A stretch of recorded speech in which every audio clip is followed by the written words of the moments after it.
Oi, pessoal, no... tem um vídeo anterior que eu coloquei o título, está logo no feed, logo anterior a esse, coloquei História de Polícia Miséria Humana, no caso de um abuso de um menor. Quem não viu, veja. Eu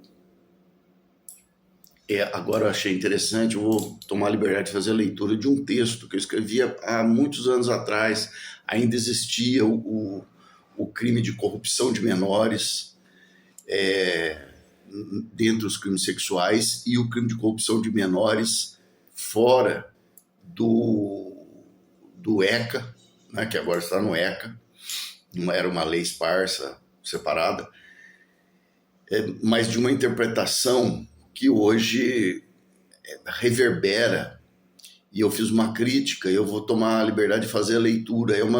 Vai ficar um vídeo um pouco longo, mas eu acho que nessa hora em que o STJ parece que vai dando mostras de voltar a esse tipo de interpretação, em que, por exemplo, no caso, né, o crime de corrupção de menores, ele era afastado quando ele era previsto na legislação, quando se dizia que o menor já era corrompido, porque já tinha práticas sexuais, e é mais ou menos isso que parece que tem alguns aí querendo relativizar e voltar dentro desse pensamento patético, né? Nesse texto eu procuro demonstrar que um pensamento desse é não somente ilógico, não somente irracional, como desumano. Então, embora seja um texto antigo e fale de algumas coisas que eu vou dar uma orientação, isso aqui mudou, né? Mas eu vou fazer a leitura, vou pedir para vocês essa vênia de poder fazer a leitura do texto aqui. Eu coloquei na tela do computador logo atrás aqui do celular, e vou fazer a leitura. Para não alongar muito, vamos direto para a leitura, né? E a gente vai fazendo alguns pequenos comentários, mas eu acho que é interessante o raciocínio que a gente tem que aplicar para essa questão etária e para a incapacidade de menores darem seu consentimento válido para atos sexuais. E a corrupção sexual do menor pelos maiores, a responsabilidade dos maiores diante dos menores, que não pode ser esquecida por ninguém, nem mesmo por um ministro do STJ, que não passa de um funcionário público, ou melhor ainda a palavra, de um servidor público, que deve servir a população, né? E proteger os menores é uma das funções. Então vamos lá, vamos para a leitura, que já vai ser um pouquinho longa. Vamos lá. Mesmo que o vídeo mais longo tem menos, mas se 2 ou 3 pessoas virem e lerem, e aquelas que virem repostarem e tal, eu creio que seja interessante. Bom, então diz assim, na legislação brasileira, há 2 figuras criminais que ganharam o nome em iuris de corrupção de menores. O Código Penal prevê tal crime no artigo 218, nos seguintes termos. Hoje, o artigo 218 ele está revogado, né? Ele não tem mais vigência. Mas, né, na época, dizia o seguinte: corromper ou facilitar a corrupção de pessoa maior de 14 anos e menor de 18, na época era essa faixa etária, com ela praticando ato de libidinagem ou induzindo-a a praticá-lo ou presenciá-lo. Por seu turno, a Lei 2.252/54 também prevê o crime que ganhou a mesma nomenclatura, vazado nas seguintes palavras. Artigo 1º. Constitui crime punido com pena de reclusão de 1 a 4 anos e multa corromper ou facilitar a corrupção de pessoa menor de 18 anos, com ela praticando infração penal, induzindo-a a praticá-la. Esse tipo penal ele migrou hoje, ele ainda existe, mas ele migrou para o ECA, né? E veja que, de repente, nesse aspecto criminal, né, ainda pode haver o tipo de interpretação que a gente vai criticar aqui, que no STJ, há poucos dias, houve uma interpretação na parte de estupro de vulnerável, meio que nesse sentido, né? Então vamos continuar aqui. No primeiro caso, o artigo 218 do Código Penal tutela-se a moral sexual dos menores de 18, maiores de 14 anos, o mesmo que nós podemos falar da liberdade, da moral sexual dos menores de 14 anos hoje com relação ao crime de estupro de vulnerável, né? Já no segundo, artigo 1º da Lei 8.252, é objeto de especial proteção legal a boa formação moral da criança e do adolescente, hoje no ECA, né? O objeto desse texto far-se-á não somente pela exposição e confronto sistemático das normas que regem constitucional e ordinariamente a matéria, referente às especiais condições e proteção das crianças e adolescentes no ordenamento jurídico pátrio, mas também tendo em mira critérios de ética e humanidade, que devem ser o sustentáculo de toda e qualquer interpretação de diplomas legais. Então você tem a lei, mas uma interpretação da lei que seja antiética, imoral, não é uma boa interpretação da lei. Aí vem o segundo item, né, do texto, que chama a figura do menor corrompido na doutrina e na jurisprudência. Conforme já destacado, o entendimento francamente predominante no cenário jurídico é o de que ambos os crimes de corrupção de menores previstos no ordenamento penal brasileiro se desconfiguram quando ocorre a apuração de que o menor atingido pela conduta já era anteriormente corrompido. Então havia esse entendimento, né? E hoje, quando a gente diz assim, não, mas essa menor, ela já pratica atos sexuais com esse sujeito faz tempo, ela se prostitui, então vamos afastar o crime de estupro de vulnerável. É o mesmo raciocínio, né? Então, por isso que a oportunidade de estar lendo isso aqui, mesmo sendo um texto grande e tal.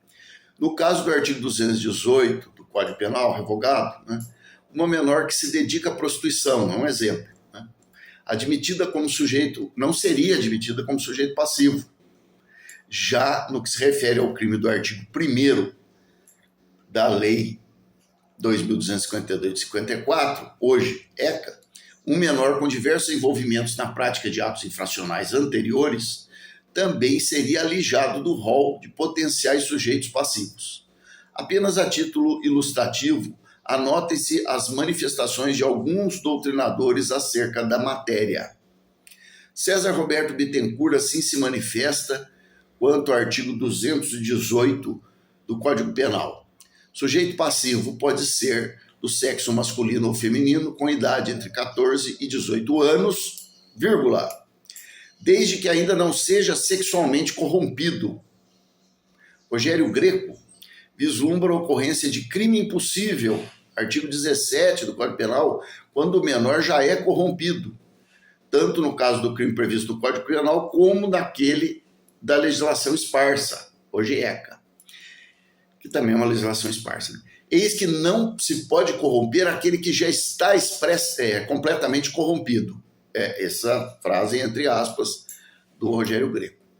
Você veja, bons autores, né? Trazendo à colação os ensinamentos de Nelson Hungria, Mirabete chama a atenção para a necessidade de um certo escalonamento do grau de corrupção dos menores, que se pretenda incluir ou excluir do rol dos protegidos pelas normas incriminadoras em discussão. Assim, não seria exigível a completa pureza do menor, mas somente que ainda não estivesse completamente corrompido.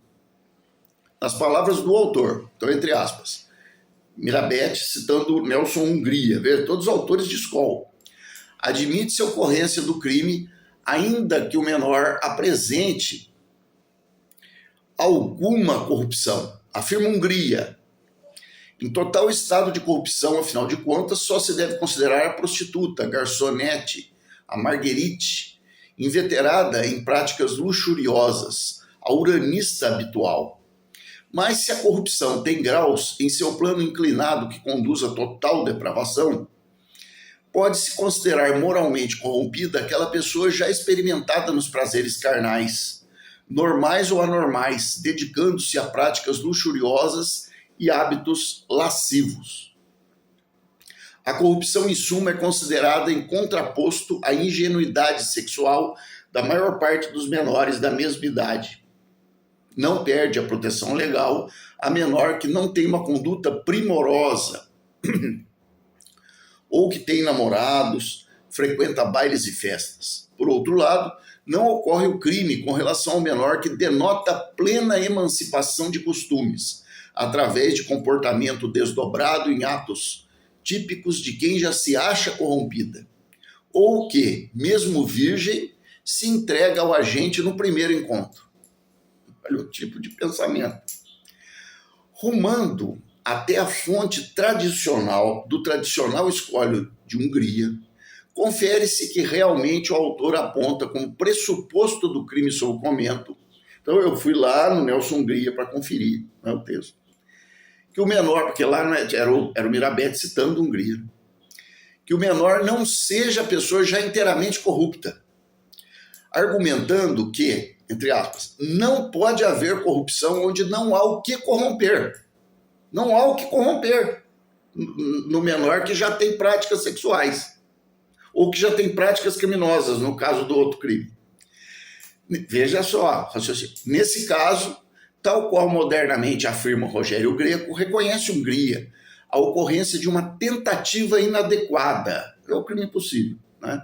Não obstante, o autor vai buscar sustentação na doutrina e na jurisprudência italianas, para ver que não é só no Brasil que tem absurdo, para teorizar acerca de uma gradação, da corrupção dos menores, de modo a não deixar ao desamparo aqueles que sofreram uma corrupção inicial ou parcial, mas somente quem se possa reconhecer como inteiramente corrompido. Comentando o crime previsto no artigo 1º da Lei 2.252/54, hoje ECA, Nucci também segue a mesma senda ora exposta, asseverando que é importante ressaltar que não comete o crime previsto nesse artigo maior de 18 anos, que pratica crime ou contravenção na companhia de menor já corrompido. Isto é, acostumado à prática de atos infracionais. O objetivo do tipo penal é evitar que ocorra deturpação na formação da personalidade do menor de 18 anos. Se este já está corrompido, considera-se crime impossível qualquer atuação do maior nos termos do artigo 17 do Código Penal, crime impossível de novo, né? Depois a gente vai ver aqui no texto como é inadequada essa coisa de dizer que uma pessoa, um ser humano, é corrompido. A jurisprudência não tem normalmente destoado desses entendimentos. Aí vem alguns casos aqui de decisões jurisprudenciais. Em caso de corrupção de menor, no caso da prática de crime com o menor, né, cabe à defesa provar a impossibilidade do crime por já se achar corrompido o menor, admitindo, né? O artigo 218 alude a corromper, revogado, né, artigo? Mas hoje aplicável ao estupro de vulnerável. A corromper ou facilitar a corrupção de menor parte do pressuposto, pois, de ser a vítima recatada de bons costumes, o que não ocorre com a moça que pernoita fora de casa e se entrega sexualmente a estranho, cujo nome sequer conhecia. Você veja que tem uma moralidade aqui, né? Mas na verdade é um moralismo torto, né? Mas está presente aqui. Você também falar em moral e em ética, mas de certas formas acaba você incidindo em erros terríveis, em equívocos horrorosos. A honestidade da vítima é pressuposto, outra jurisprudência, é pressuposto do delito previsto no artigo 218, como eu disse, revogado hoje, né? Que deixa de se caracterizar se a menor perde sua virgindade por dinheiro e interesse. Olha que beleza. Né? É o moralismo, não a moralidade aqui. Né? Outra jurisprudência. A honestidade da vítima é pressuposto do delito previsto no artigo 218, que deixa de se caracterizar se a menor perde sua virgindade por dinheiro ou interesse. Não pode haver corrupção onde já não há o que corromper. Se a menor é pessoa de todo corrompida, sua ulterior corrupção será tentativa inadequada, ou seja, crime impossível. Outra jurisprudência. Não se configura o delito de corrupção de menores se a vítima já era corrompida. Veja, tudo isso hoje, de certa forma, está sendo transladado, ou há uma tentativa disso, que eu espero que seja fracassada, para o crime das menores, e dos menores também, né, meninos e meninas, de 14 anos, no caso de estupro de vulnerável, onde não haja violência ou grave ameaça, claro. Né? Por fim, é de se ressaltar que no que tange ao problema discutido nesse trabalho, é irrelevante a polêmica, também travada na doutrina e na jurisprudência, quanto a tratar-se de os crimes de corrupção de menores, de crimes formais ou materiais, prevalecendo o segundo entendimento. Expondo o dissenso doutrinário jurisprudencial sobre o tema, Andreucci filia-se à tese minoritária do crime formal, defendendo a desnecessidade de comprovação da efetiva corrupção do menor para a caracterização da conduta delitiva. Em apoio ao seu entendimento, transcreve emblemático decisum do Superior Tribunal de Justiça, da lavra do ministro Félix Fischer. Esse precedente abraça a tese do crime de corrupção de menores. No caso, era um caso do artigo do 1º da 2252. Como crime formal, afirmando ser despiciendo perquirir a efetiva corrupção, como não seria o caso de reconhecimento da natureza de crime, no caso de reconhecimento da natureza de crime material. Não obstante, esse mesmo decisório deixa claro que, tratando-se de crime formal ou material, estaria desconfigurado o crime nos casos em que a suposta vítima já fosse anteriormente corrompida. Então, quer dizer, esse negócio de formal ou material tanto faz, porque continuava dizendo que a vítima não podia ser corrompida, certo? O acórdão deixa patente que a consideração da corrupção de menores como crime formal reconhece uma presunção iuris et de iure quanto à efetiva corrupção da vítima não corrompida. Então, presume-se que a vítima foi corrompida, iure et de iure, né? A corrupção absoluta, certo? Mas a vítima qual? Não corrompida. A corrompida aí já está perdida.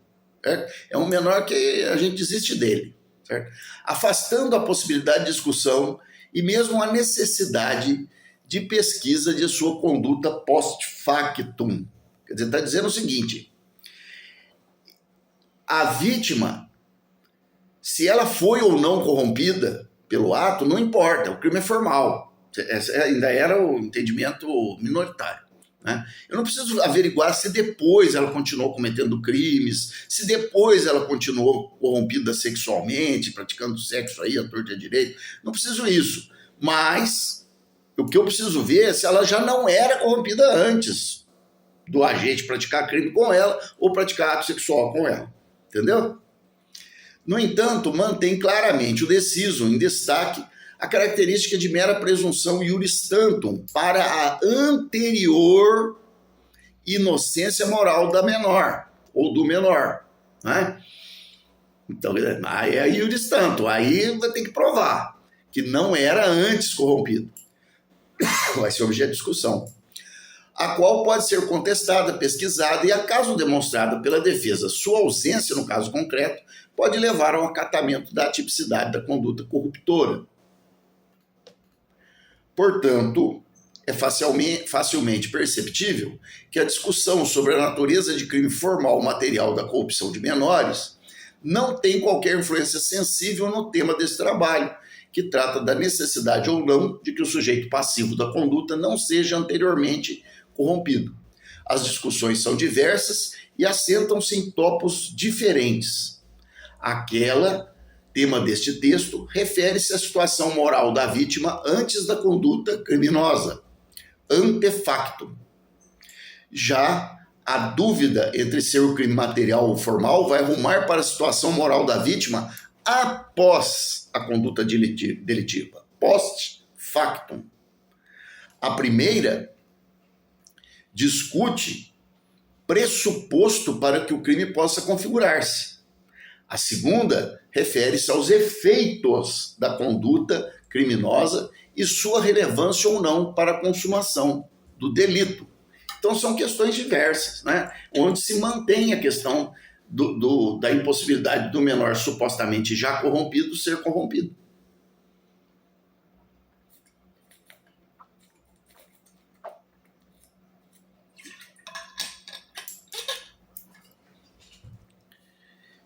Quer se trate de crime material ou formal, adotada a corrente dominante da necessidade de que a vítima não seja anteriormente corrompida, haverá crime impossível sempre que ela já o for, uma vez que o sujeito passivo da conduta delitiva será absolutamente impróprio. Verifica-se, de acordo com o exposto, que predomina na doutrina e na jurisprudência a necessidade de que o sujeito passivo dos crimes de corrupção de menores não seja anteriormente corrompido, ainda que o pensamento de Nelson Hungria tenha influenciado a aceitação de certo abrandamento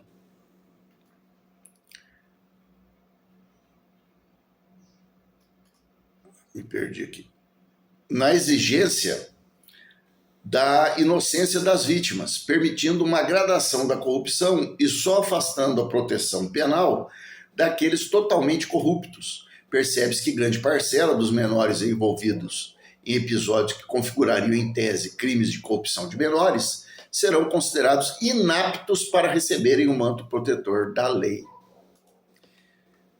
No próximo tópico será exposto nosso inconformismo com tal interpretação restritiva do campo de proteção penal às crianças e adolescentes, cujo efeito é propiciar a impunidade de pessoas que exploram, violentam e reforçam dia a dia a corrupção de jovens que acabam se transformando em párias do ordenamento jurídico.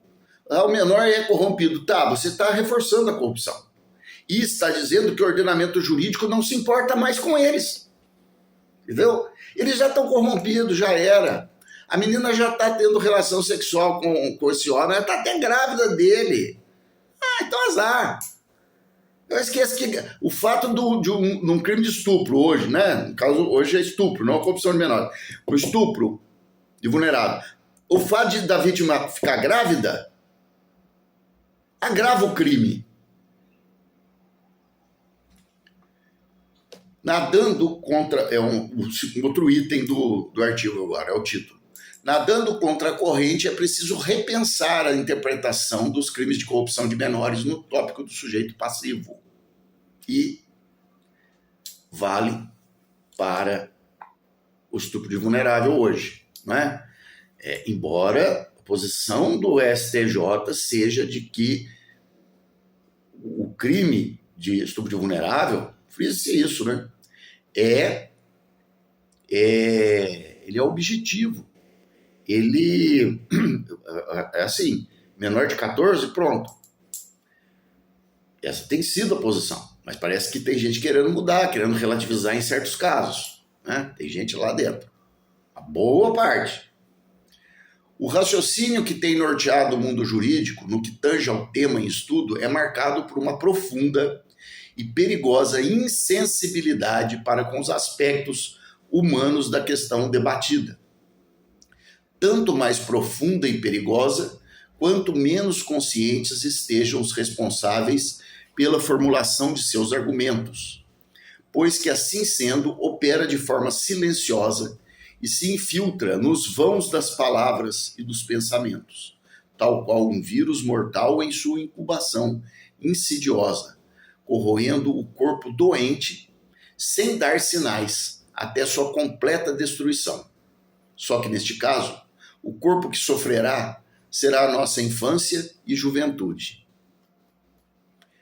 Uma das armadilhas em que se cai com frequência é de negligenciar a força que tem as palavras para moldar os pensamentos, as posturas e as convicções. No caso enfocado, pode-se constatar o germe do preconceito e da reificação do humano na própria terminologia empregada, nas mais diversas manifestações doutrinárias e jurisprudenciais. Trata-se as pessoas como coisas. Vejam como. É muito comum a referência às vítimas dos crimes de corrupção de menores como objetos do delito ou da conduta delituosa.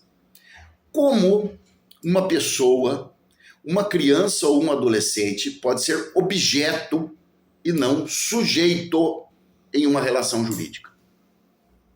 Percebe? Objeto é coisa, não gente.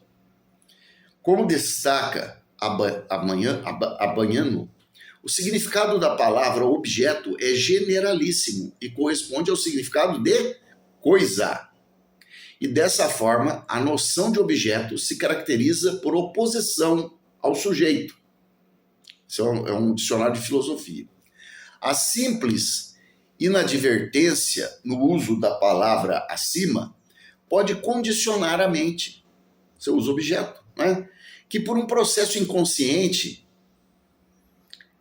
se alheia da realidade e passa a tratar pessoas como coisas, utilizando-se de categorias, raciocínios e estruturas de pensamento que jamais poderiam ser cogitados, acaso se estivesse desperto para a necessária e primária distinção que deveria ter sido feita antes de dar vazão às ideias e suas manifestações. Que distinção? Que nós estamos lidando com pessoas e não coisas. Apenas exemplificando, tem esse destaque a seguinte jurisprudência. Veja só que beleza isso. Beleza, é claro que eu estou falando ironicamente. Corromper, é o Tribunal de Justiça de São Paulo isso aqui. Corromper é perverter, é depravar, pressupondo ação deletéria sobre alguma coisa, até então preservada nas suas qualidades e virtudes naturais. Isso aqui é uma jurisprudência sobre corrupção de menores. Corromper é perverter, é depravar, pressupondo ação deletéria sobre alguma coisa, até então preservada nas suas qualidades e virtudes naturais. Note-se que não houve qualquer preocupação ou pudor em simplesmente transferir o significado vernacular buscado nos dicionários para a corrupção de coisas, quando se tratava de conceituar o termo de corrupção em um caso de crime de corrupção de menores. Qualquer ajuste pareceu prescindível, passando despercebida a distinção entre pessoas e coisas, entre sujeitos e objetos. Não se trata, na maioria das vezes, de uma atuação maldosa por parte do intérprete que quer intencionalmente equiparar seres humanos a coisas, tratá-los como objetos, desprezando sua humanidade. O sujeito faz isso sem sentir. O que realmente ocorre é o resultado de um condicionamento da mente por preconceitos, fórmulas e palavras que tornam o próprio sujeito comunicador da mensagem, até certo ponto, inconsciente do mal que propaga. Talvez realmente não se deva descartar a possibilidade, mesmo a realidade, de um progresso moral da humanidade. Entretanto, verifica-se que esse progresso se processa em passos muito lentos e vez ou outra é obstado por retrocessos. Em seu diálogo com o estudioso do budismo, Irmingard, aí é meio complicado, Schlegel, é estranho o nome, cara. Jiddu Krishnamurti afirma: podemos ter progredido tecnologicamente, cientificamente, quanto à higiene e todo o restante. Psicologicamente, porém, interiormente não progredimos, somos o que éramos há 10.000 anos ou mais.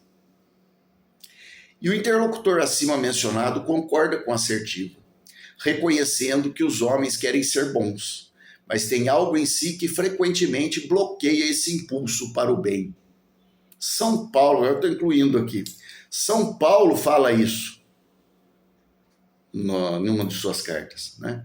Eu quero fazer o bem, eu quero ser bom, mas eu pratico o mal. E São Paulo diz isso, né? Imagina um coitado de um desembargador, de um ministro aí. O fato de sabermos que devemos praticar o bem e de termos desenvolvido tantos sistemas sobre como fazer isso não conseguiu nos ajudar a nos tornar pessoas boas. Segundo vejo a situação, há um obstáculo específico em todos nós. E o que está em questão é superar esse obstáculo. Porque a maior parte de nós quer de coração ser bom, mas a maioria não consegue. Olha São Paulo aqui, né? São Paulo vai falar do quê? Do pecado original, da nossa mácula, né? No caso em estudo, como em muitos, o obstáculo começa a formar-se desde a linguagem, que é concomitantemente produto e produtora de preconceitos e divisões internas que habitam e caracterizam a alma humana. Mas a constatação dos obstáculos não pode ter o efeito de provocar apatia. Mas é assim mesmo, fazer o quê, né? Identificado o mal, o erro, devemos superá-lo, rumo a um contínuo progresso moral que já tarda devido a nossos passos lentos e frequentes retrocessos. Bobbio, Norberto Bobbio, né, traz ao debate a crítica de Kant aos políticos por sua falta de confiança na virtude e na força da motivação moral, conduzindo a uma espécie de imobilidade e monótona repetitividade da história, simplesmente provocando intencionalmente um retardamento dos meios que poderiam propiciar um progresso para melhor. Dessa constatação de Kant, Bobbio formula uma exortação ao engajamento, ao ativismo, em prol de um progresso da humanidade, afirmando: com relação às grandes aspirações dos homens de boa vontade, já estamos demasiadamente atrasados. Busquemos não aumentar esse atraso com nossa incredulidade, com nossa indolência, com nosso ceticismo. Não temos muito tempo a perder. É óbvio que avançar nesse campo é tarefa difícil, mesmo porque impõe a superação de barreiras, não só objetivas, como também subjetivas e psicológicas, que nos moldam e condicionam ações concretas e pensamentos. Ademais, a conformação é muito mais atraente, né? Você se conformar com o quadro, né? Por exemplo, eu estar aqui 8 horas da manhã num domingo gravando isso aqui não é um negócio assim, né, a melhor coisa do mundo, né? É como um leito macio e quente para o peregrino cansado. Ela inclusive nos fornece uma sensação de ordem e de segurança, fatores estes tão valorizados no mundo jurídico. Assim, a conformação e a ordem se atraem. Nós nos conformamos, isso é bastante óbvio, com o mundo na esperança de que a conformidade traga a ordem. Precisamos de ordem. Mas qualquer ordem.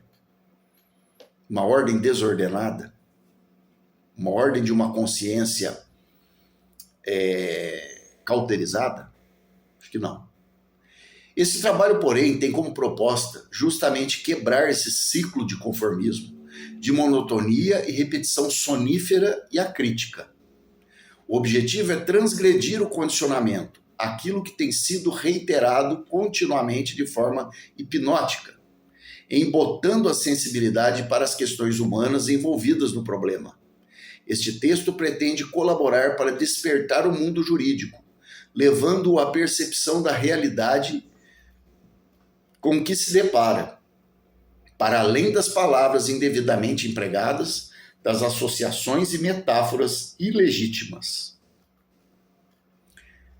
Se a ordem, a segurança jurídica, a previsibilidade das decisões se assentam em interpretações desumanas, é mais que urgente provocar uma profícua desordem, uma crise que conduz à necessária mudança de paradigma. A origem filosófica da palavra crise é extremamente rica e encerra o sentido originário de crise. A palavra sânscrita para crise é kri ou kir e significa desembaraçar, scattering, purificar, powering out, limpar.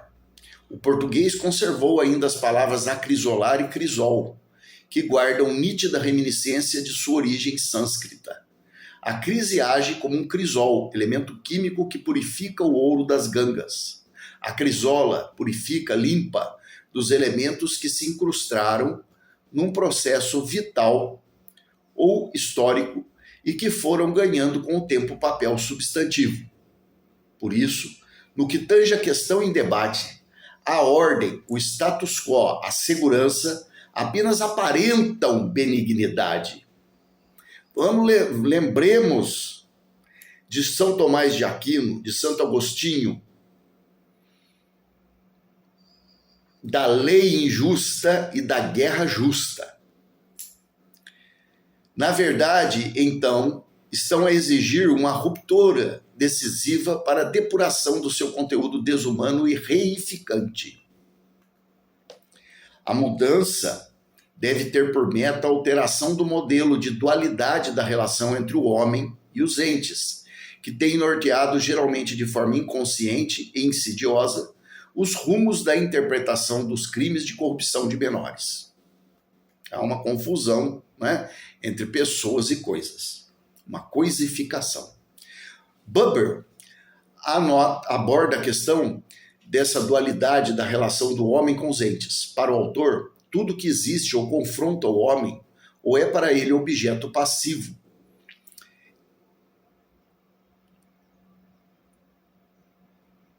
É nessa dualidade da relação com o ente, encontro ou observação, que o ser humano se constrói.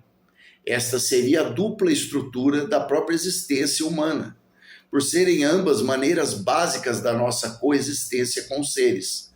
São elas as duas maneiras básicas da nossa existência em si. Eu e tu. E eu e algo. É diferente. Eu e tu pressupõe um sujeito. Eu e algo pressupõe eu e um objeto.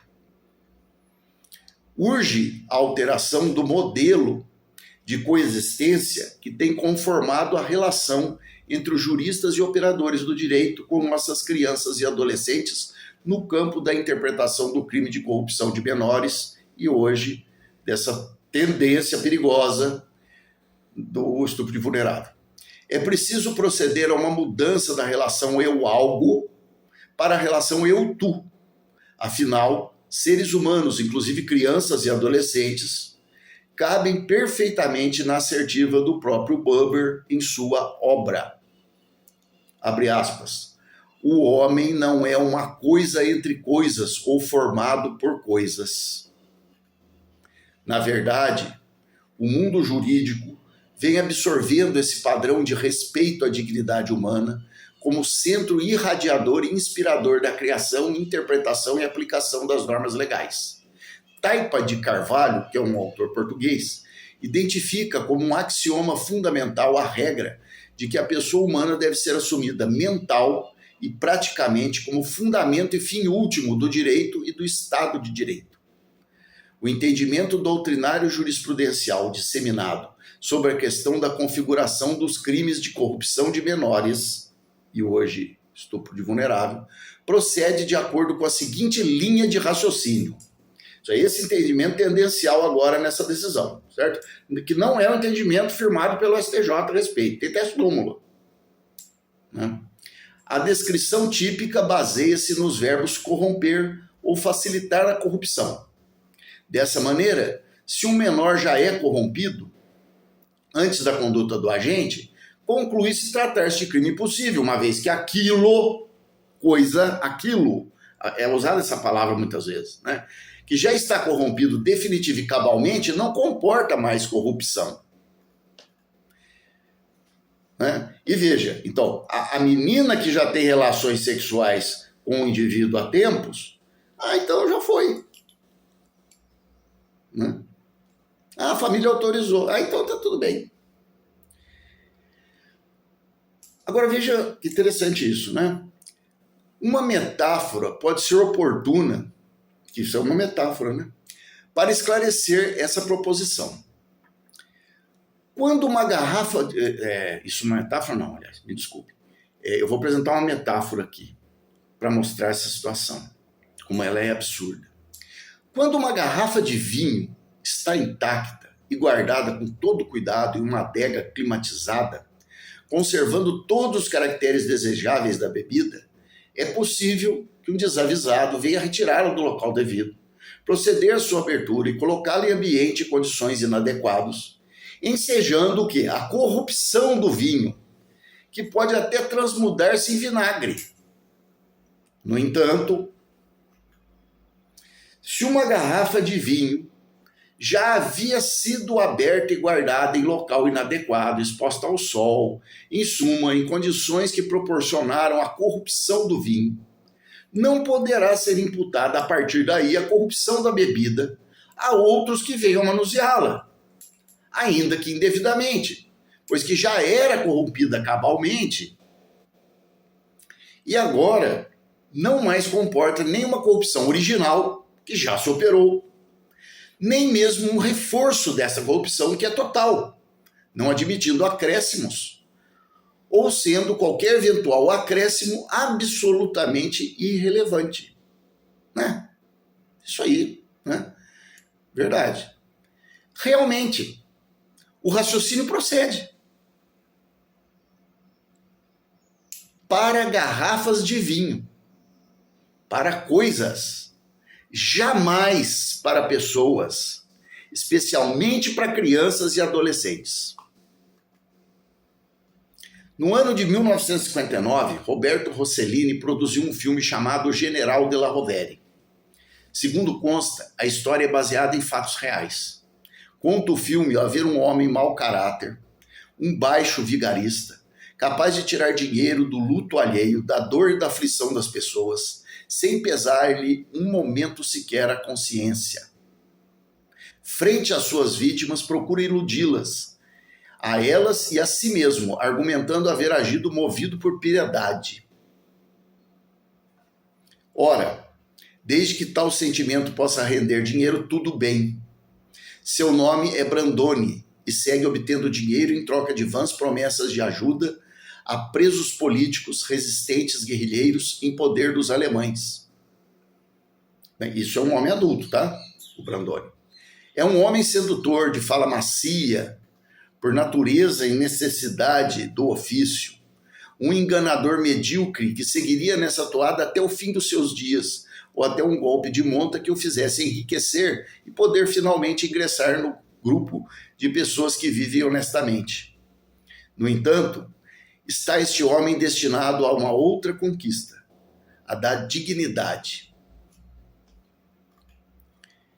Esse texto aqui é uma passagem de um livro do Saramago, tá? Onde ele conta sobre esse filme do Rossellini.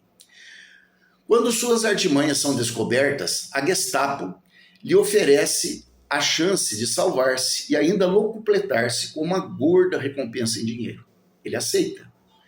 Sua missão é ocupar na prisão o lugar do general de la Rovere, o qual morreu no desembarque clandestino na Itália, quando deveria encontrar-se com Fabrício, um líder da resistência.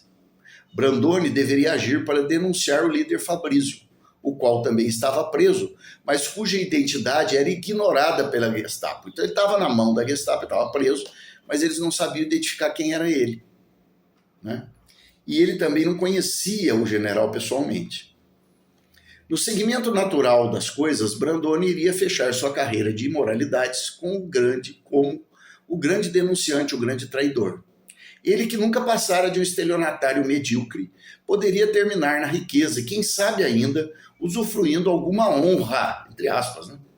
Como um comendador ou coisa semelhante ao final da guerra.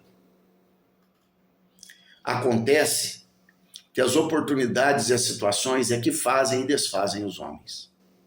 Disfarçado como general, recolhido a uma cela, cujas paredes conservam ainda as palavras de despedida dos resistentes fuzilados, forçado pelos acontecimentos a mostrar-se firme e valente, acorda nele pouco a pouco um outro homem. É confrontado com a tortura, a coragem real e um respeito que nunca merecera e nem recebera de ninguém.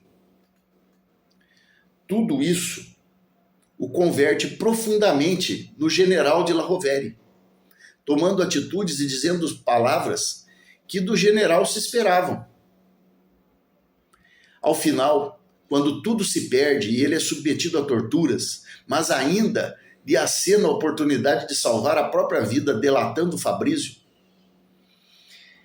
ele opta livremente por caminhar com os outros detentos para o poste de execução.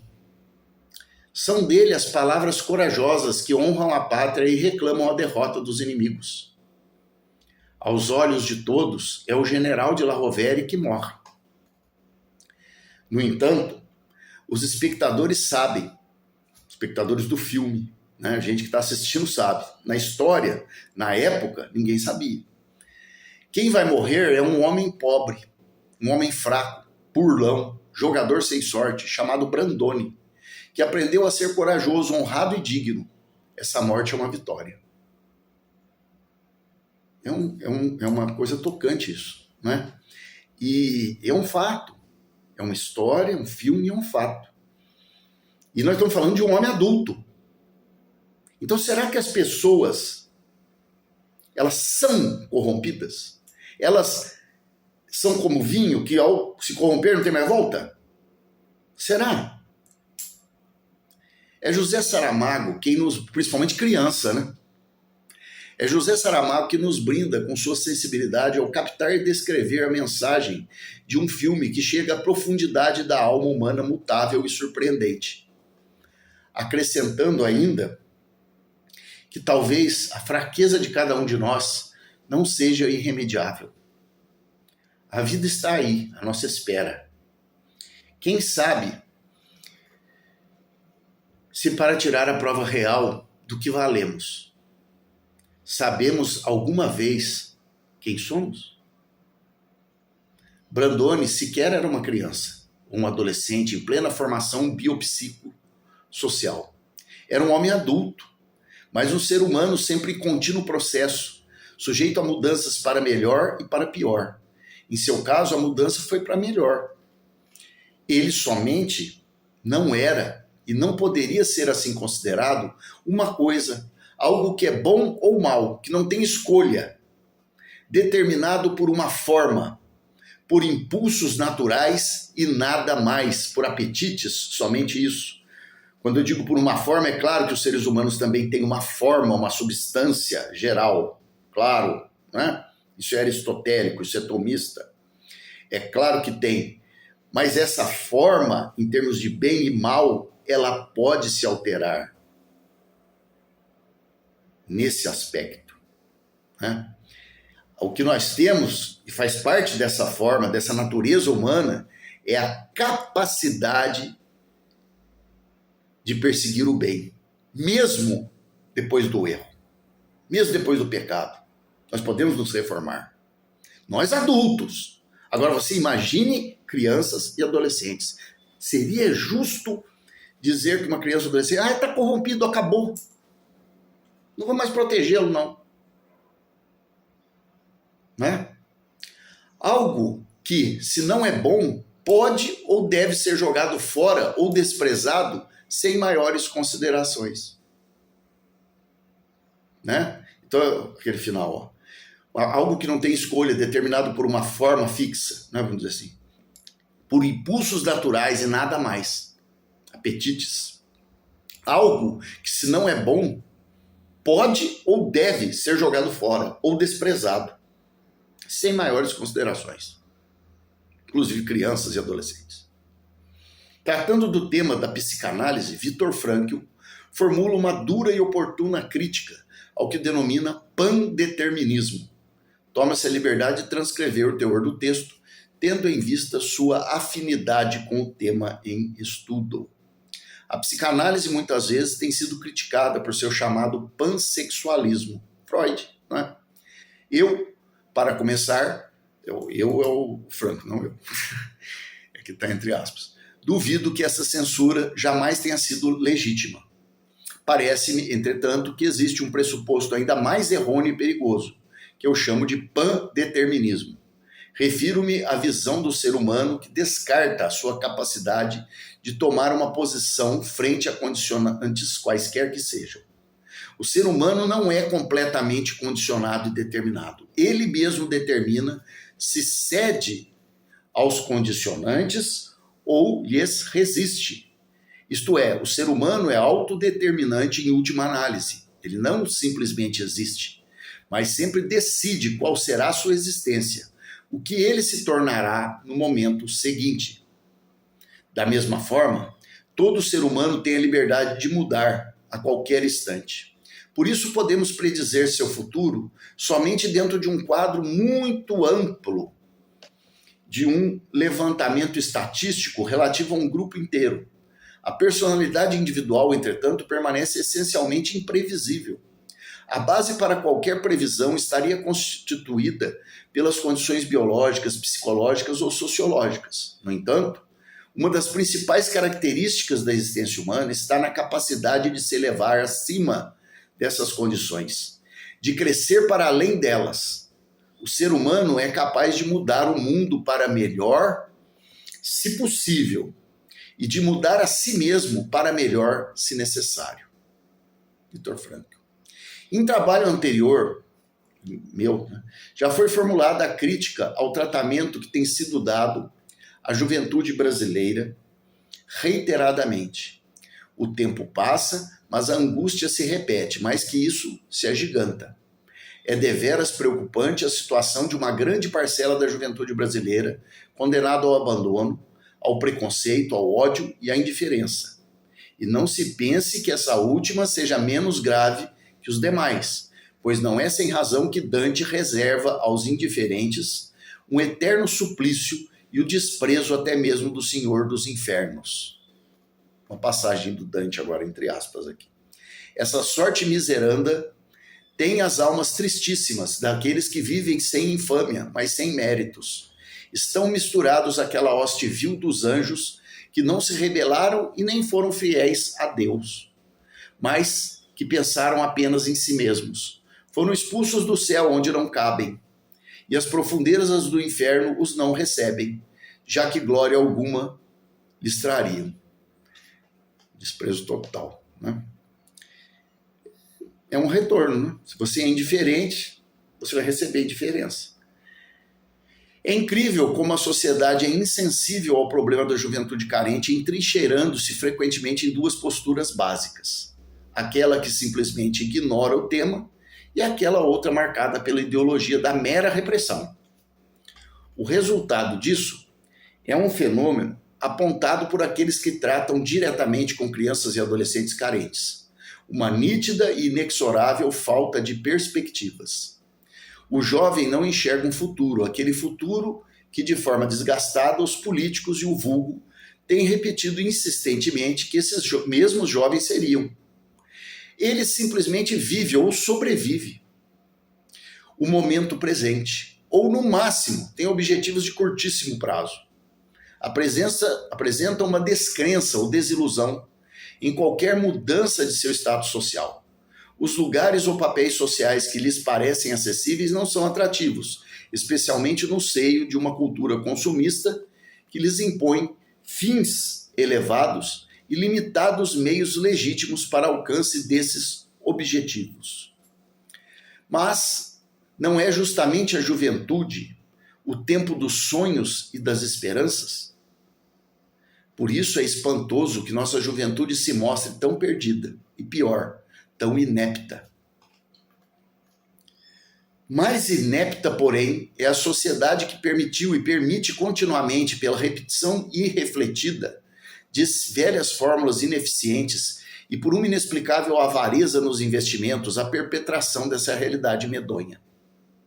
Nossos jovens são reféns da desesperança, da ausência de perspectivas, de certo sentimento de impotência que lhes consome sua própria humanidade, operando um processo inverso à hominização. Hominização é tornar-se homem, tornar-se humano. Daqueles privilegiados que cada vez mais se distanciam da animalidade e vivem num mundo prenhe de desafios e conquistas possíveis. Sim, uma das facetas mais cruéis do abandono a que está condenada a juventude brasileira carente é esse processo insidioso de gradual retraimento de certas características que são marcantes na distinção entre um homem e um animal. Nossa juventude está sendo, alguns já foram, desumanizada em um sentido muito profundo. Quando um ser não é capaz de projetar fins que ultrapassam meros objetivos imediatos para a satisfação de desejos ou necessidades concretas, presentes, ou, no máximo, muito próximas, seja porque considera os fins de longo prazo inatingíveis, seja porque está tão imerso nas necessidades imediatas que a nada mais pode perceber, é sinal que está sofrendo uma sensível decadência de sua humanidade. Já alertava Scheller ser preciso conhecer os animais para perceber como é difícil ser um homem. Um homem deve possuir um elemento crucial, que é a capacidade de realização de atos sujeitos a leis autônomas, independentes de toda causalidade vital psíquica, inclusive a inteligência prática guiada por impulsos. A nossa liberdade está nisso, em não ser determinado como um animal. Essa é a liberdade verdadeira. A liberdade não é fazer o que quer, não é fazer o que nos é imposto pelas circunstâncias. A liberdade é transcender a isso. A liberdade, ela é sempre uma liberdade para o bem. Não existe liberdade para o mal. Não existe liberdade para a corrupção. Afinal, o homem, aliás, só voltando, entre aspas, liberdade para a corrupção, para o mal, para a depravação, é escravidão. É escravidão de vícios. O sujeito pode ser um rei de Santo Agostinho, mas ele é um escravo que tem diversos senhores, tantos quanto sejam os seus vícios. E um escravo pode ser como um rei, pode ser livre como um rei, se ele sabe se dirigir para o bem. Afinal, o homem, no dizer de Pontes de Miranda, é o animal que prevê, aquele que planifica, estabelece metas, busca fins, tem esperança, não permanecendo limitado a meros objetivos imediatos. É movido por essa insatisfação esperançosa que o ser humano se projeta e se constrói. Enfim, que se hominiza, se torna homem, se torna ser humano, num salto extraordinário na escala dos seres, ao qual Michel Serres, é um autor francês, denomina exodarwinismo.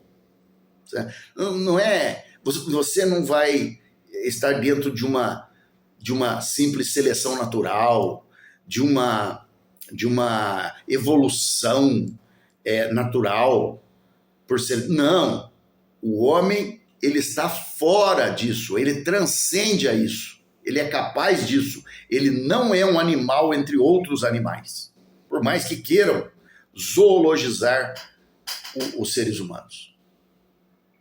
Tudo isso é que torna o humano um ser antinatura. O ser humano não é determinado apenas pelas leis naturais, como os animais, né? Ele não tem uma forma prefixada na natureza da qual ele não consegue transcender. Que não vive simplesmente para a satisfação de suas necessidades básicas, determinadas por um impulso natural, mas é capaz de produzir sua própria evolução. O homem não pode almejar somente a sobrevivência ou satisfações imediatas. Ele necessita da dimensão que transcende, que sonha e que efetivamente concretiza esses sonhos. O que se permite ocorrer com uma enorme parcela da juventude brasileira é, na falta de um melhor termo, uma espécie de genocídio. Isso é uma palavra tão mal empregada hoje, generalizada, né? Mas, nesse caso, está bem empregada. Uma espécie de genocídio em fogo brando, que vai minando a existência da humanidade nesses adolescentes e crianças que experimentam uma verdadeira involução em sua condição equiparável à animalidade. Posicionamentos que têm essa pretensão desse posicionamento do STJ aí, de voltar, tá, de praticar essa retroação, essa regressão, né? Essa involução do pensamento jurisprudencial, eles reforçam isso aí. Isso é de uma gravidade indescritível e de consequências imprevisivelmente desastrosas, tornando urgente uma sincera preocupação e engajamento da sociedade brasileira na concretização de um projeto para uma alteração radical dessa realidade funesta. É necessário que seja dado um fim à indiferença e também à postura de defesa social contra uma juventude marginalizada, orientada pela repressão estéril e a violência criminógena. Frente a essas questões, que têm muito mais ligação com a educação e assistência do que com a repressão infracional, é sempre válido lembrar a doutrina de Dom Bosco. Tenhamos, entre aspas aqui, Dom Bosco falando, tenhamos presente que se a força pune o vício, não cura o vicioso. Assim não se cultiva uma planta tratando-a com aspereza e violência.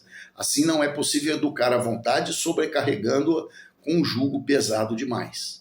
O imprescindível para uma mudança na abordagem geral do jovem carente no Brasil é muito mais que coragem, ou uma sabedoria erudita ou acadêmica excepcionais, obtidas às custas de profundos estudos. Basta bom senso, vontade de priorizar e, principalmente, essa palavra grasta pelo uso hipócrita e piegas, que é o amor. Como dizia o poeta, o mais que isso é Jesus Cristo, que não sabia nada de finanças, nem consta que tivesse biblioteca. É o Fernando Pessoa que diz isso aí, interessantíssimo. No entanto, o que se vê é justamente o contrário de tudo isso. O desamor, o desprezo pelos jovens que mais precisam de proteção e do apoio da sociedade e de seus aparatos assistenciais e repressivos. Porque às vezes a repressão é necessária. Note-se que a grande maioria das crianças e adolescentes que vão cair nas malhas dos corruptores, seja sob enfoque sexual ou da cooptação para o submundo do crime, serão oriundos do mesmo universo de jovens carentes. São esses jovens aos quais os juristas e os operadores do direito têm rotulado de corrompidos, alijando-os de qualquer proteção legal, justo eles que mais precisam dessa proteção. É fácil desistir deles, é fácil. Como se fosse um vinho que virou vinagre e se despeja na pia. Afinal, são apenas menores infratores, pequenos ladrões, marginais, prostitutazinhas pobres. Não é isso? Que interesse é possível cultivar por eles? Quem são eles? Ou melhor, o que são eles, já que os tratam como coisas? É absolutamente inadmissível, não somente por questões éticas, conforme já demonstrado, mas também em razão de uma interpretação sistemática do nosso ordenamento jurídico, simplesmente desconsiderar crianças e adolescentes como sujeitos das proteções ofertadas pelos crimes de corrupção de menores.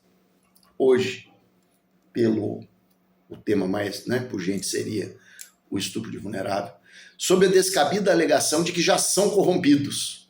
Já está praticando sexo lá. Isso equivale a uma desistência, ou na corrupção de menor já está praticando crimes, né? E aí o maior o leva a praticar crime, mas tudo bem, ele já é bandidinho mesmo, né? Tem um personagem como que fala bandindinho, né? Então, já é um bandindinho, então tudo bem. Né? Será que é isso? Isso equivale a uma desistência, a um desprezo do mundo jurídico com relação a essas crianças e adolescentes, dados como definitivamente perdidos. Acabou, não interessa. Joga no lixo. Eles não sabem nem podem ser equiparados. Desculpe, eles não são e nem podem ser equiparados a coisas que nunca podem emergir da condição em que se encontram. Uma coisa é uma coisa e pronto. Né? Ela não vai mudar. O cachorro não vai se transformar num ser humano. Uma pedra não vai se transformar num gato. Né? São seres humanos e mais seres humanos em desenvolvimento. Tá na lei, pô. Né? Mas não é porque tá na lei, é porque é verdade. São seres humanos e mais seres humanos em desenvolvimento. Vai lá no ECA. Aos quais nosso ordenamento jurídico impõe proteção integral e especial. Vai lá no ECA, vai na Constituição. Desde a Constituição Federal, passando pelo Estatuto da Criança e do Adolescente, pelo Código Civil e finalmente desembocando na legislação penal codificada e esparsa. Existe um esforço para proporcionar aos menores uma proteção especial e integral. Pelo menos a lei quer isso, né? Todo esse esforço pode ser frustrado por uma interpretação tradicionalmente arraigada no mundo jurídico que quase inconscientemente não distingue seres humanos de coisas. Estabelece o artigo 227 da Constituição Federal. Essa Constituição tão pisoteada, né? É dever da família, da sociedade e do Estado assegurar à criança e ao adolescente com absoluta prioridade o direito à vida, à saúde, à alimentação, à educação, ao lazer, à profissionalização, à cultura, à dignidade, ao respeito, à liberdade e à convivência familiar e comunitária, além de colocá-los a salvo de toda a forma de negligência, discriminação, exploração, violência, crueldade e opressão. Agora, é família? Uma menina de 14 anos engravidada por um traficante de 32 anos, 30 e poucos anos? Isso é família? Ou é uma relação abusiva? Obviamente abusiva. E a proteção especial das crianças e adolescentes, segundo o mandamento constitucional, está fulcrada no respeito à condição peculiar de pessoa em desenvolvimento. Artigo 227, parágrafo 3º, 5 da Constituição Federal, bem como orientada pela determinação da severidade da punição para qualquer abuso, violência ou exploração sexual de crianças e adolescentes. Artigo 227, parágrafo 4º da Constituição Federal. Será que esse tipo de pensamento que fala que menores de 14 anos, desde que não consentiu, sabe o que está fazendo, tudo bem, já fez várias vezes, será que isso está cumprindo a Constituição, está cumprindo o parágrafo 4º, está havendo severidade da lei? Será que os tribunais estão cumprindo a lei, que a única função deles é essa? Conforme leciona José Afonso da Silva, a Constituição é minuciosa e redundante na previsão de direitos e situações subjetivas de vantagens das crianças e adolescentes, especificando em relação a eles direitos já consignados para todos em geral, como os direitos previdenciários e trabalhistas, mas estatui importantes normas tutelares dos menores, especialmente dos órfãos e abandonados e dos dependentes de drogas e entorpecentes, artigo 227, parágrafo 3º. Postula punição severa ao abuso, violência e exploração sexual da criança e do adolescente. Postula. Cabe aos juízes, aos ministros, dos tribunais superiores, aos desembargadores, fazer o quê? Simplesmente cumprir a Constituição e a lei. Simplesmente isso, não é ficar inventando teoriazinha, não, vou fazer um distinguishing aqui. Distinguish coisa nenhuma. Como se verifica, a Constituição Federal não deixa espaço para reificação de crianças e adolescentes, não deixa espaço para tratar criança e adolescente como coisa. Não permite sua consideração estática, mas põe em relevo sua condição peculiar e dinâmica de pessoa em desenvolvimento. Ademais, não permite a leniência para com aqueles que cometam atos de abuso, violência e exploração contra a juventude ou a infância brasileira. A legislação ordinária específica ocupou-se de dar efetividade aos mandamentos constitucionais, exigindo um sistema de proteção integral às crianças e adolescentes. Dessa forma, o Estatuto da Criança e Adolescente, Lei 8.069/90, atribui a eles todos os direitos humanos fundamentais acrescidos de uma especial proteção integral, que lhes faculta o desenvolvimento físico, mental, moral, espiritual e social em condições de liberdade e dignidade. Artigo 3º da Lei 8.069/90, que é o ECA. No seu artigo 5º, o ECA repudia veementemente quaisquer formas de negligência, discriminação, exploração, violência real ou presumida, crueldade e opressão contra crianças e adolescentes, determinando a severa punição legal a qualquer atentado contra seus direitos fundamentais. E, finalmente, em seu artigo 6º, parte final, reitera a necessária consideração já explicitada constitucionalmente das crianças e adolescentes em sua condição peculiar de pessoas em desenvolvimento. Esclarece Tavares, que é um autor que escreve sobre o ECA, que a filosofia do ECA é a da proteção integral à criança e ao adolescente, em consideração às suas peculiaridades da pessoa humana em fase de desenvolvimento biopsíquico funcional, trazendo à colação ensinamento de Mauro Moura Rezende. O autor chama a atenção para o fato de que a menoridade é um estado excepcional e que o direito deve dispensar toda a proteção ao indivíduo durante as primeiras etapas do seu desenvolvimento. O autor não deixa também de conceituar o termo pessoa em desenvolvimento, assim desincumbindo-se dessa tarefa. Então, o que é pessoa em desenvolvimento? Pessoa humana em fase de imaturidade biopsíquico-social, por ser menor de 18 anos, hein? Segundo presunção legal. Que é falar de menores de 14, que é do que nós estamos tratando hoje. Por seu turno, Paulo Lúcio Nogueira, que é um autor geral, de penal, de várias coisas, mas também escreve sobre o ECA, aponta os artigos 18 e 124.5 do ECA como determinantes do princípio da respeitabilidade, que impõe como dever de todos velar pela dignidade da criança e adolescente, pondo-os a salvo de qualquer tratamento desumano e violento, aterrorizante, vexatório ou constrangedor. Com base nesse princípio de respeitabilidade, resta claro que a tutela das crianças e adolescentes é um dever dos adultos.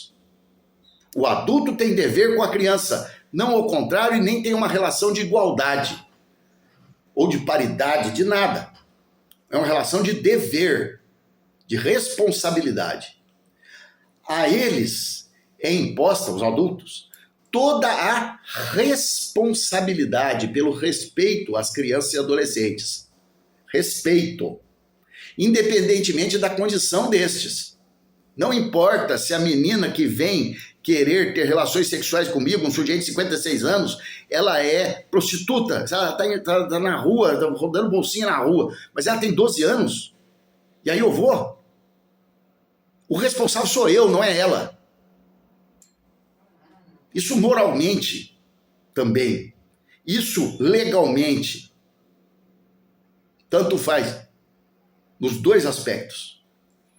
Se uma menina é prostituta ou se um garoto é reincidente em atos infracionais, no caso da corrupção por praticar crimes, né, com o menor, isso não alivia em nada a responsabilidade dos adultos para com eles. Isso é um dever incondicional, não tem condição para isso.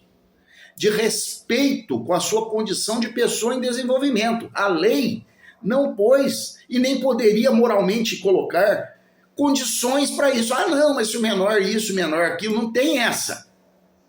Eles nunca podem ser, de forma simplista, consideradas por quem quer que seja como definitivamente corrompidos. Isso é até uma ilogicidade. Se é pessoa em desenvolvimento, eu não posso bater o martelo que já é corrompido e ponto. Ou até mesmo o contrário, que já é uma pessoa formada, é espetacular, pronto, não precisamos mais nos preocupar com ele. Vou dar uma de Rousseau. Não mexe com a criança porque ela já nasceu espetacular, é o bom selvagem. Não, nem uma coisa nem outra, os dois extremos são loucuras. Vamos na virtude do meio, Aristóteles, vamos escolher Aristóteles, pelo amor de Deus. Não é? Estão em desenvolvimento, numa fase inicial. Como pode estar prontos, acabados e pior, perdidos? Como é que pode? Cada ato de um adulto que reitera a incursão do menor pelo caminho do crime, no caso da corrupção, pela prática de crime com ele, né? Ou da depravação sexual, no caso da antiga corrupção de menores, ou hoje do estupro de vulnerável, produz, reproduz e reforça sua corrupção, a qual, como seu desenvolvimento, é um processo contínuo e não um ponto estático, determinado, descontínuo e sem volta. Nota-se com clareza solar que desde a Constituição Federal, passando pelas normativas ordinárias da matéria, a interpretação que admite o reconhecimento de uma criança ou adolescente como definitivamente corrompida, alijando-a da condição de sujeito passivo dos crimes de corrupção de menores e, portanto, retirando-lhes o manto da proteção legal, é absolutamente incompatível com uma interpretação sistemática e integradora do nosso ordenamento jurídico. Para além de ilegítima, é inconstitucional. Uma postura dessa natureza chega a ser eticamente e moralmente inaceitável. Conclusão. No decorrer desse texto, procedeu-se a uma análise crítica do entendimento doutrinário jurisprudencial que inadmite a configuração dos crimes de corrupção de menores do artigo 218 do Código Penal, revogado, e do artigo 1º da Lei 2.252/54, também revogado. Hoje está esse mesmo crime com as mesmas letras no ECA. E o 218 hoje, né, a gente teria o estupro de vulnerável, mutatis mutandis, quando apurado que o menor em questão já era corrompido anteriormente à conduta do agente. Em primeiro item, mostrou-se como esse entendimento se disseminou avassaladoramente na doutrina e na jurisprudência, praticamente não deixando espaço para uma abordagem crítica ou alternativa. A seguir, apresentaram-se as razões éticas e jurídicas para que se pondere a necessidade de uma revisão desse entendimento dominante, uma vez que ele é altamente impregnado de uma postura reificante da pessoa, no caso das crianças e dos adolescentes, violando sua dignidade humana. E veja que o crime de corrupção de menores do ECA ainda pode ter também essa interpretação, né? Também foi impossível demonstrar que a interpretação predominante em discussão acaba por ofender e entrar em choque com a Constituição Federal e com a legislação protetiva das crianças e adolescentes, Lei 8.069/90, o ECA, na medida em que as trata como pessoas que praticamente encerraram seu ciclo formativo biopsíquico-social, taxando-as arbitrariamente como definitivamente corrompidas, numa perspectiva estática, não condizente com a dinâmica que deve imperar quando se trata de pessoas humanas em desenvolvimento. A pessoa em desenvolvimento pressupõe um processo, uma dinâmica, e não uma coisa parada, estática, acabou, fim, é assim e pronto. Mas é óbvio isso, né? É uma coisa assim que não dá para entender. Para além de ilegal e inconstitucional, essa espúria interpretação revela uma terrível crueldade, uma dureza da alma, uma verdadeira corrupção dos corações daqueles que estudam e operam o direito. Com todo respeito aos autores que eu citei, mas infelizmente, inconscientemente, né? Pois que conduz à simples desistência ou abandono de uma grande parcela da nossa juventude, considerada definitivamente perdida e abandonada à sanha dos infames e velhacos. Então, autores, juristas, juízes, promotores, desembargadores, ministros, vão repensar, né? Talvez, na maioria dos casos, essa crueldade não seja intencional, talvez seja mesmo inconsciente, Mas isso não serve para abrandar a responsabilidade da comunidade jurídica, que precisa urgentemente repensar ou pensar pela primeira vez, porque talvez não tenha pensado direito, né? De forma mais profunda sobre o tema. É necessário depurar nossas almas e corações para recepcionar uma nova postura mais humana, imposta e exigida pela Carta Maior e pelo Estatuto da Criança e Adolescente. E mais, pela mais mínima moralidade, a qual parece ainda encontrar fortes obstáculos para sua implementação, em face da repetição monótona e a crítica de velhas fórmulas e da insensibilidade para as questões humanas. A mudança é necessária para que possamos ter esperança numa sociedade melhor, mais humana, e também para que a comunidade jurídica, como um todo, possa celebrar o seu progresso moral e psicológico, pois, como bem aponta Paulo Queiroz, a interpretação é uma fotografia da alma do intérprete. Conclui-se, portanto, que o fato de um menor ser ou não versado em infrações penais, no caso da corrupção pela prática de crime com menor, ou em práticas sexuais, no caso da corrupção pela prática sexual ou do estupro de vulnerável hoje, não deve afastar a tipificação dos crimes de corrupção de menores, né, e hoje de corrupção de menores em relação à prática de crimes com os menores, e hoje de estupro de vulnerável, antigamente de corrupção de menores. Conforme vem dependendo de forma praticamente unânime, tradicional corrente doutrinário jurisprudencial. Ainda que miscuído no submundo do crime ou na vida sexual degradada, o menor não perde sua condição de pessoa humana em desenvolvimento. A gente vai lendo muito tempo, né? Apresentando-se sempre perante os adultos como aquele que os chama a responsabilidade ao respeito. E não se trata de pugnar por alguma forma de responsabilidade objetiva. Não é o caso, né? Dá uma olhada na garganta.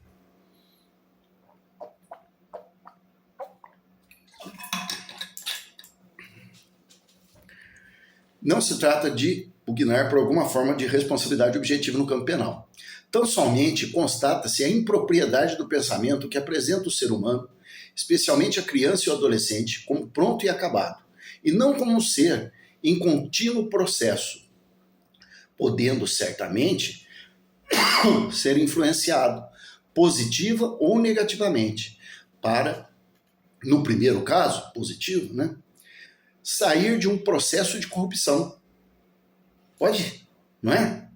Ou no segundo, mergulhar cada vez mais no fundo das trevas da depravação. Este trabalho pretende ser um grito de alerta para a comunidade jurídica e para a sociedade brasileira, expressando na aspereza da linguagem técnica e dos argumentos da racionalidade filosófica e jurídica aquilo que o poeta traduziu outrora em sua arte impregnada de ternura e força inigualáveis. E é uma passagem do Carlos Drummond de Andrade. Eu preparo uma canção que faça acordar os homens e adormecer as crianças. É isso, pessoal. Os homens, os adultos, precisam acordar para que as crianças possam dormir em paz.